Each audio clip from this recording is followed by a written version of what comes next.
Good morning, students. So, today we will start with a new chapter, that is work and energy.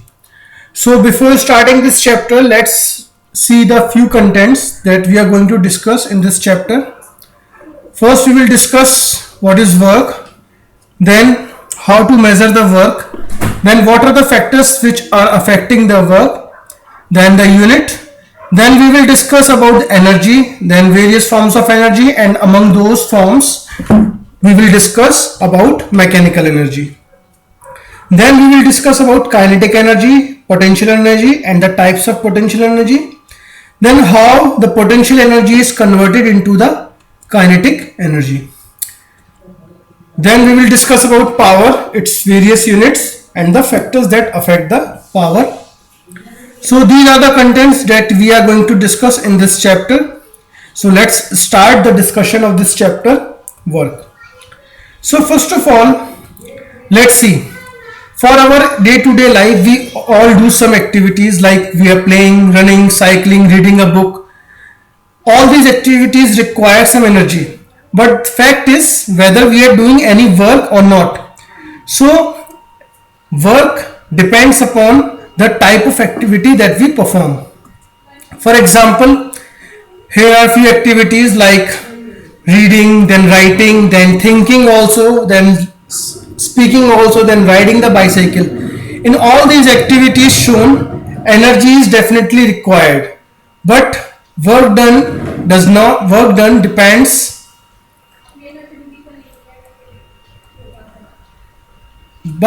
depends upon the displacement of the body when the force is applied on the body. For example, you can see in this fourth photograph, this rider is riding the bicycle. So in that case, it has been displaced from one point to another. So we can say that a certain amount of work has been done. But in this case, on application of force, this wall is not moving. So although we are spending some amount of energy, but in that case work is not done, because although the force has been applied, but there is no movement of the wall. So we can say that work is said to be done when the force is applied on an object and the object starts moving in the direction of the force. So work is dependent upon two conditions. First is the force and another one is the displacement of the object in the direction of the force. It may be the case when you apply the force, the size or shape of the object may change. For example, in this, if you squeeze a ball, its shape and size may get changed. So this is also one of the case when we say that work has been done. So when we apply the force, if the body starts moving in the direction of the force, we can say that work is said to be done. Or when we apply the force, the shape or size of the body changes, then again we can say the work is done. Like in this case, the force has been applied on the box and it starts moving in the direction of the force. Suppose it displaces from its initial position by the distance d, then in that case, how we calculate work? Work is the product of component of the force in the direction of the displacement and magnitude of this displacement. Or mathematically we can say that work is force into displacement.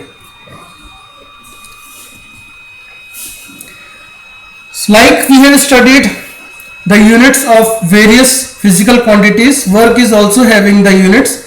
Like the unit of force is Newton, the SI unit of distance is meter, so SI unit of work is Newton meter, or we are also expressing the work in terms of joule. Now let's define what is 1 joule.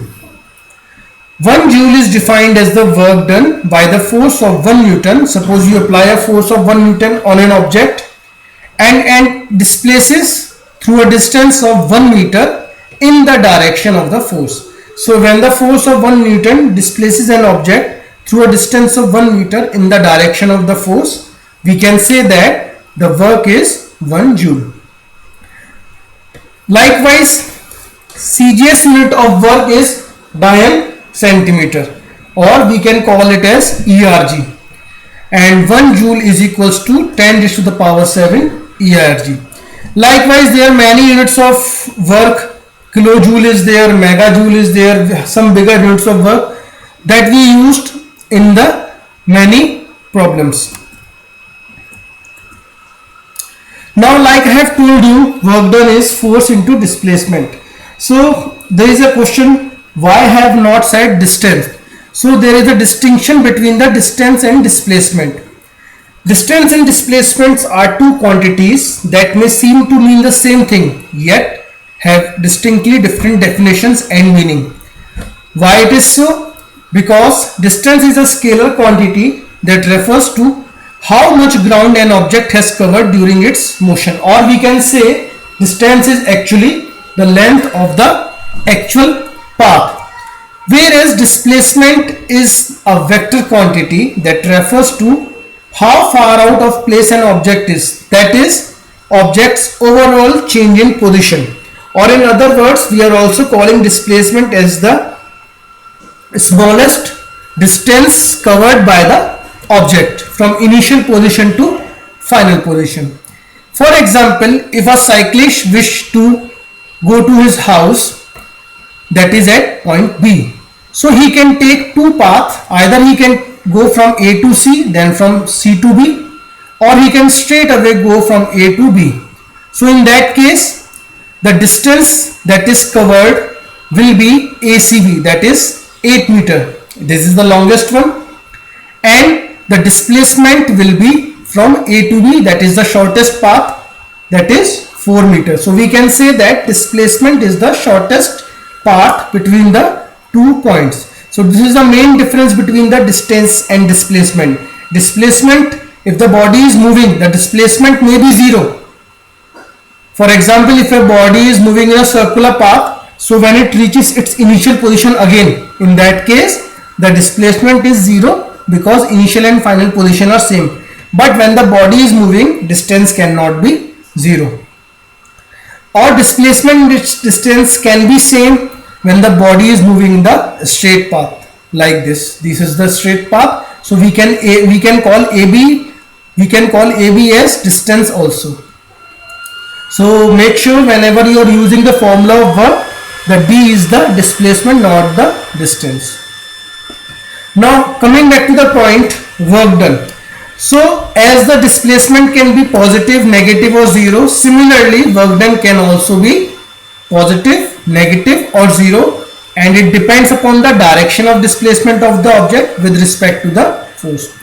Suppose the object is moving in the opposite direction of force, such as the friction force.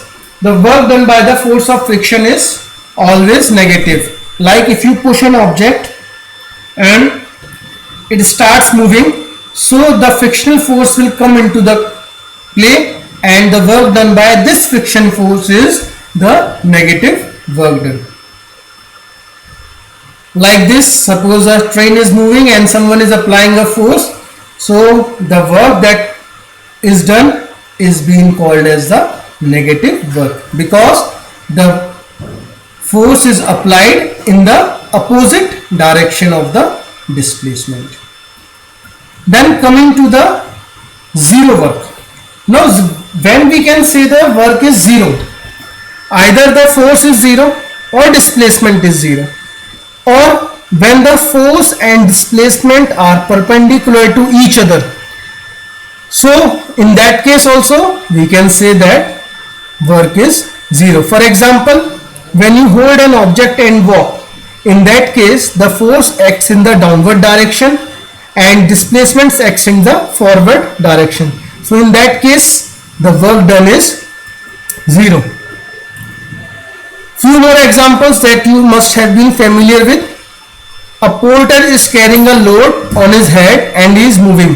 So yes, he is spending some amount of energy, but in that case also work done is 0, because the force of gravity acts in the perpendicular direction of the displacement. So again work done is 0.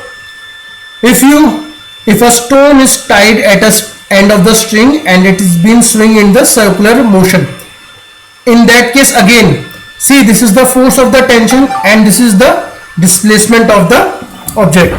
So again we can say that the work done